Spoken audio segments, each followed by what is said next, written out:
If you see this kind of pillows or futon or cushion that look like this pattern, that means it come from Sritan village.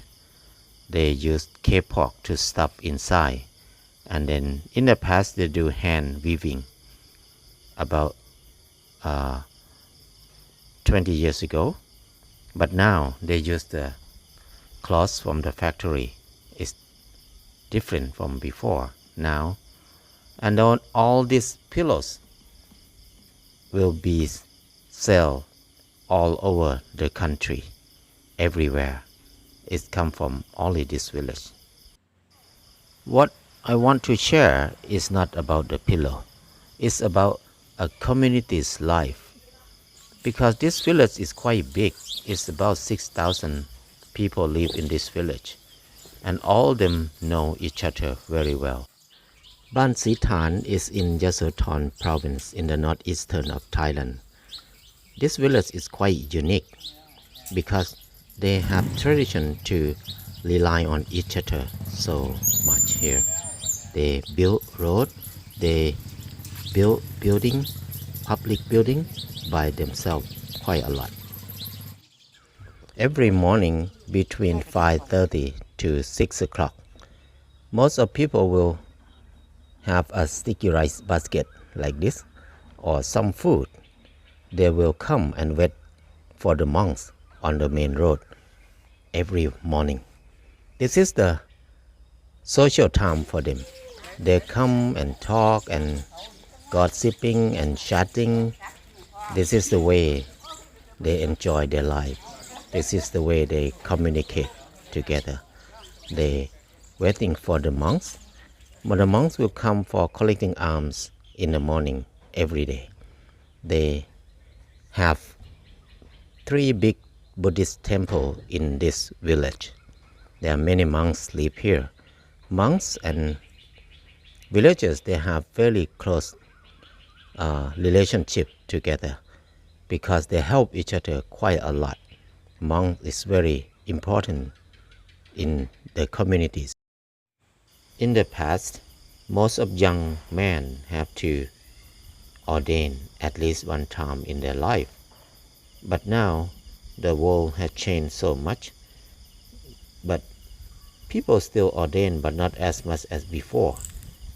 So this temple are forest temple. They have a lot of trees. They preserve trees a lot. The temple area is like the factory to produce oxygen for the village, and it's a place where they preserve the diversity of trees in the temple.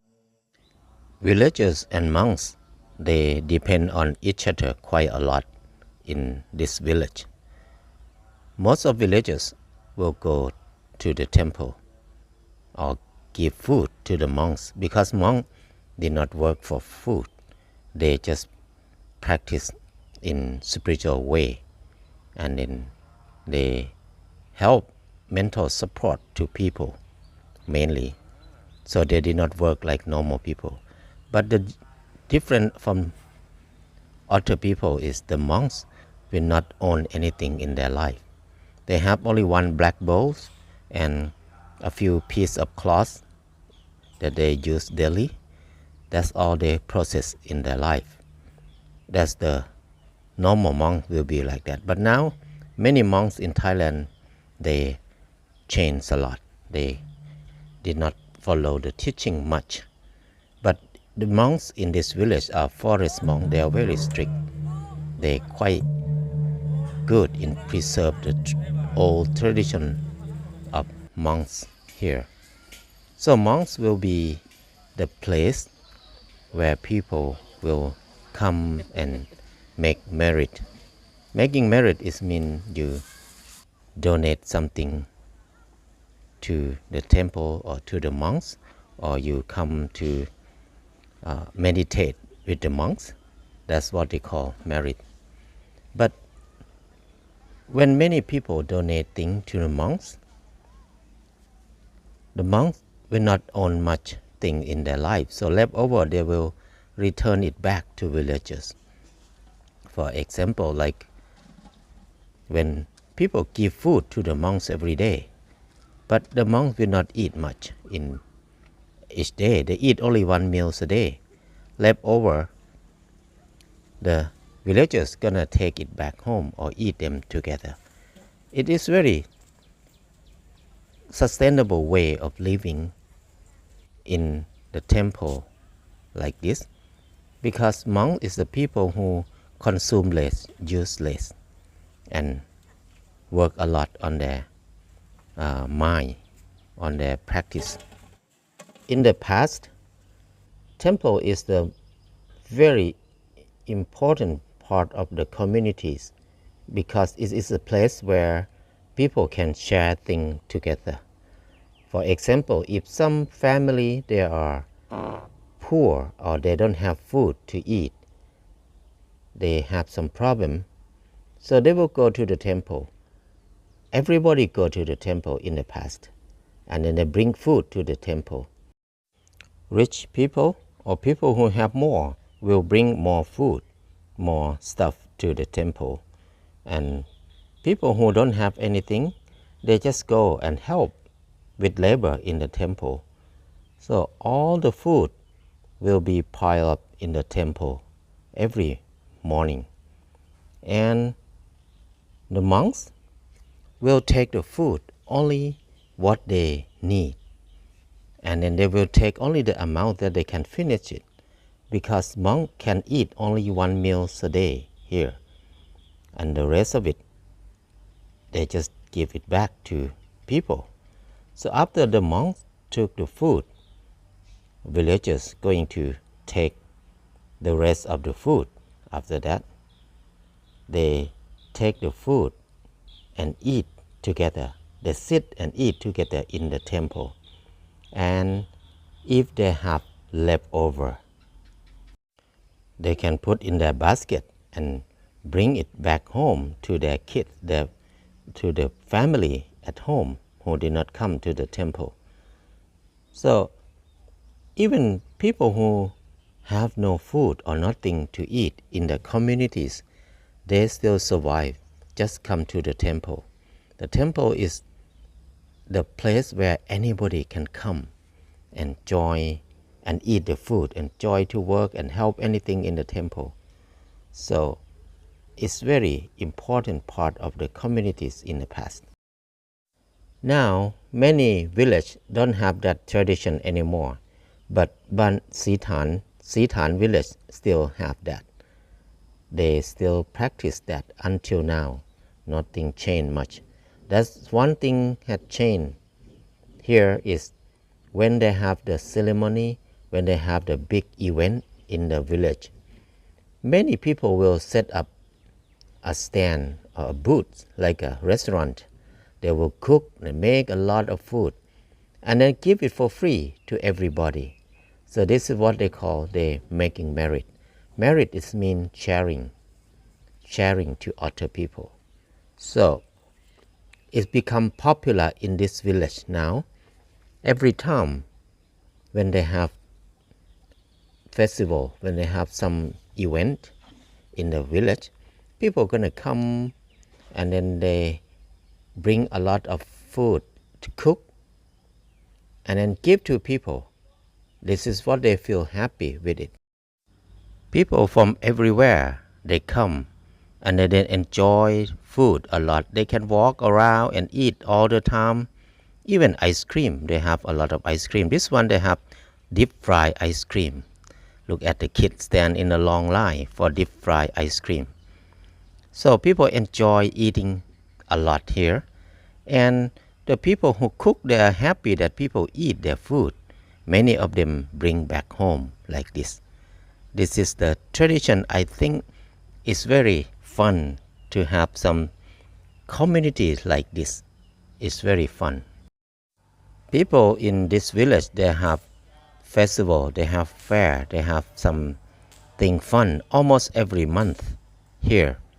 This is the thanks for the Mother of Food festival. Before harvesting season, they plant a lot of rice before they harvesting the rice. When the rice start to pregnant, almost give the seed out, they will cut some of them and bring it to the temple, and then they pay respect to the mother of food. This ceremony, they have it every year. People just come and enjoy to be together and walk around the temple with the candle and joystick and some flowers and pregnant rice. And kids will have a lot of fun with the firecracker, with the many things to play. It's always fun in this village. Every festival, every event, the kids are the most happy people all the time because they have so much activity to do.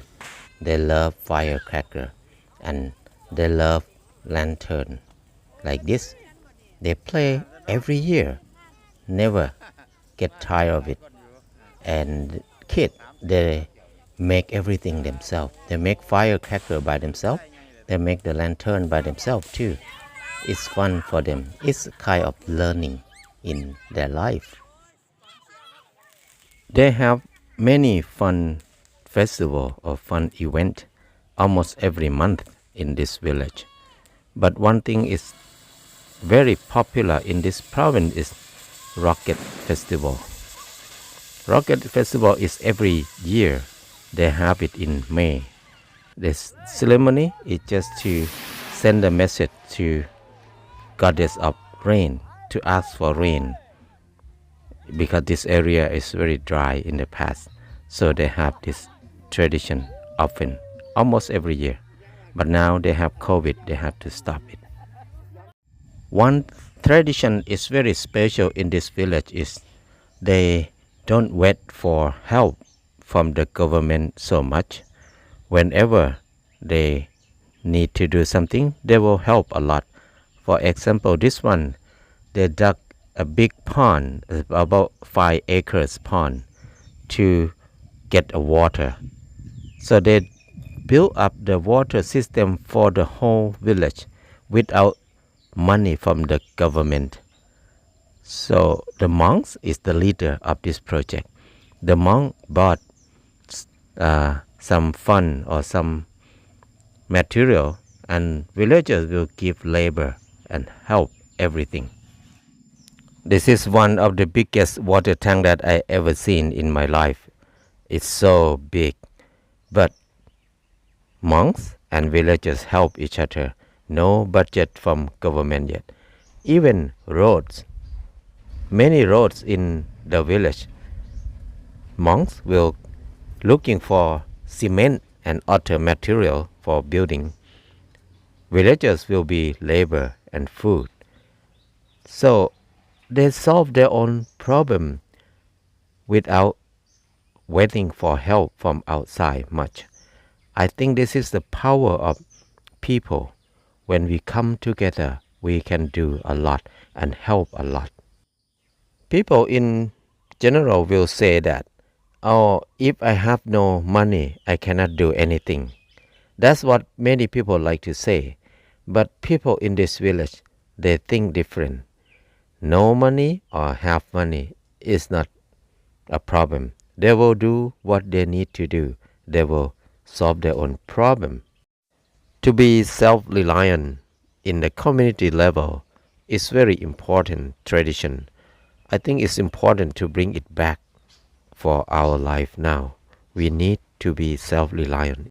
We will feel more secure, feel more relaxed, even we have less money or we have nothing much in our life, but we have communities, we have friends, we have many people to help us.